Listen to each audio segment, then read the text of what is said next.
नमस्कार दर्शकों, भक्ति ज्ञान मोटिवेशन में आपका स्वागत है। दोस्तों, आज हम एक महाभारत काल के दृष्टांत का वर्णन करेंगे। दोस्तों, एक बार कश्यप नाम का एक तपस्वी था और वो एक बार रास्ते से कहीं जा रहा था।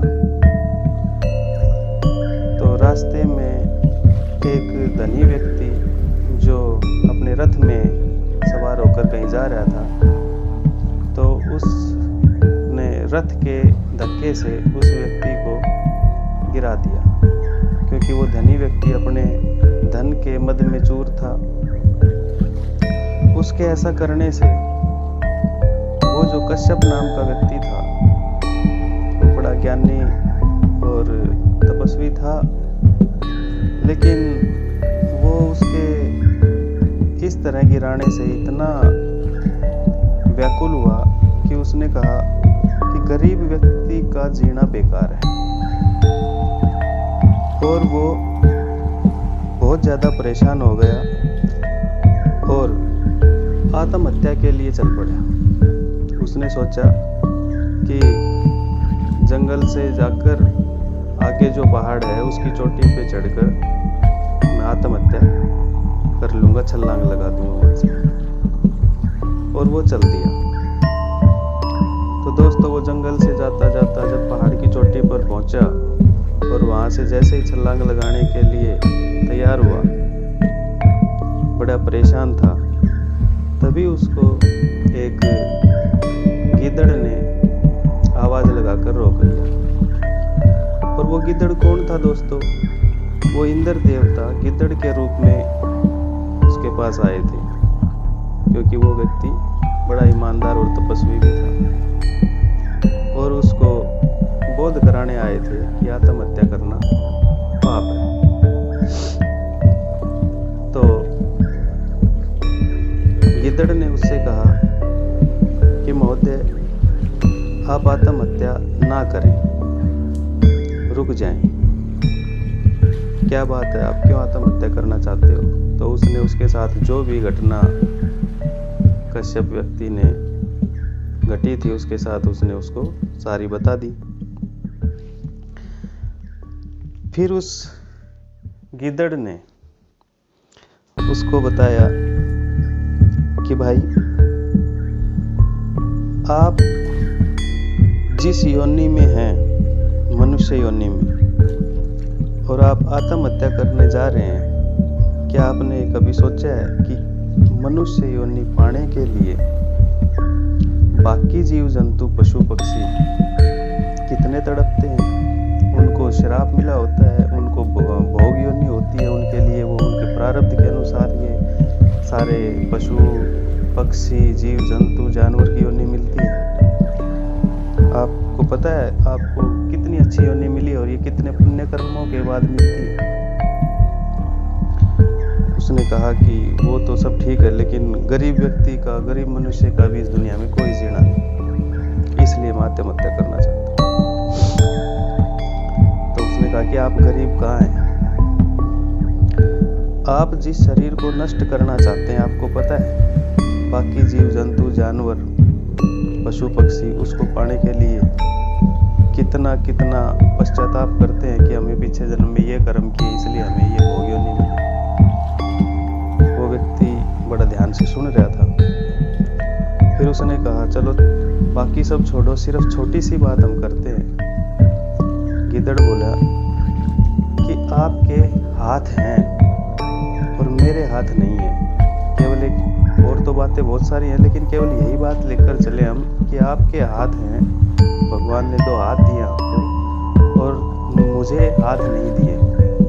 आपको पता है मैं इस वजह से कितना ज़्यादा परेशान, तकलीफ में रहता हूँ। मैं इस वजह से, मेरे शरीर में कितने सारे कांटे लगे हुए हैं, मैं नहीं निकाल सकता। जहाँ तक जीभ पहुँचती है, दांत पहुँचते, एक आधा निकल जाता है, बाकी रह जाते हैं और वो चुभते रहते हैं। क्या आपको पता है, मेरा कहीं खुजली करने को दिल करे मैं नहीं कर सकता। अच्छे से नहीं लगा सकता, मेरे हाथ ही नहीं है। आप देखो, आपके भगवान ने 2 हाथ दे रखे हैं, आप अच्छे से हाथों से खा सकते हो साफ करके। आप धूप छांव से अपना बचाव कर सकते हो, बारिश ठंड से आप अपना बचाव कर सकते हो, लेकिन मैं ये नहीं कर सकता। और मैं क्या, सांप, बिच्छू, भैंस, गाय, कुत्ता, बिल्ली और बहुत सारे जानवर जिनके हाथ नहीं है, वो भी ऐसा नहीं कर सकते। तो आप देखो कितने सारे जीव इस चीज से परेशान है कि केवल उनको हाथ ही नहीं है। और भी हम मनुष्य को जो भगवान ने बुद्धि दी है या जो भी समझने बुझने की जो क्षमता दी है, उनको सबको छोड़ दे केवल हाथ की बात करें, सिर्फ और सिर्फ हाथ की। ये तो मैं सिर्फ एक हाथ का उदाहरण दे रहा हूँ महोदय, आपको गिदड़ ने व्यक्ति को समझाते हुए कहा। सिर्फ और सिर्फ एक हाथ का उदाहरण देख के मैं आपको एक बता रहा हूँ कि एक हाथ, अकेले 2 हाथ नहीं होने से हम कितने परेशान हैं। और आपके पास तो भगवान ने इन हाथों के अलावा दिमाग, समझ बूझ की क्षमता और सारा कुछ भी दिया है, उनकी बात तो हम नहीं कर रहे। यदि एक हमारे हाथ नहीं और हम इतने परेशान हैं, तो आप इस मनुष्य योनि को नष्ट क्यों करने जा रहे हैं? आप ऐसा ना करें, क्योंकि खाली गरीब होना ये कोई आत्महत्या का कारण नहीं होना चाहिए। कश्यप व्यक्ति नाम का व्यक्ति जो था, वो भी ज्ञानी था, तपस्वी था, बुद्धिमान था। फिर उसने उनसे विनती करी कि आप कौन हैं, और अपने विवेक बुद्धि से देखा तो वो गिदड़ के रूप में इंद्र देवता उसको दिखाई दिए। फिर उसने इंद्र देवता की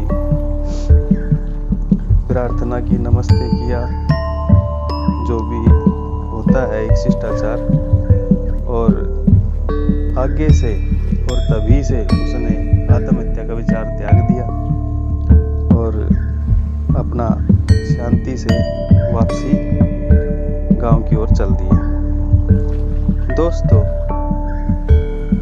आजकल इतने सारे स्ट्रेस चल रहा है लोगों के दिमाग में। बहुत सारे लोग घर गृहस्थी से परेशान हैं, कोई गरीबी से परेशान है, कोई वैसे अलग तरीके से मानसिक परेशान है। तो क्या किसी को भी जो ये एक दिव्य रूप का शरीर भगवान ने हमें दिया है, क्या हमें इसको नष्ट करना चाहिए? क्या हमें जिंदगी के हर क्षण को नहीं जीना चाहिए? तो मेरी आप सबसे विनती है, जो भी इस वीडियो को देख सुन रहे हैं, कि आपका ये वीडियो शेयर करना, किसी को बताना या किसी को इस कहानी को बताना किसी की जान बचा सकता है। किसी को क्या पता, किसी की क्या चीज़, क्या बात किसी को समझ आ जाए। तो प्लीज़ इसको शेयर करें। आपकी एक इस वीडियो की शेयर से किसी की जान बच सकती है। धन्यवाद दोस्तों।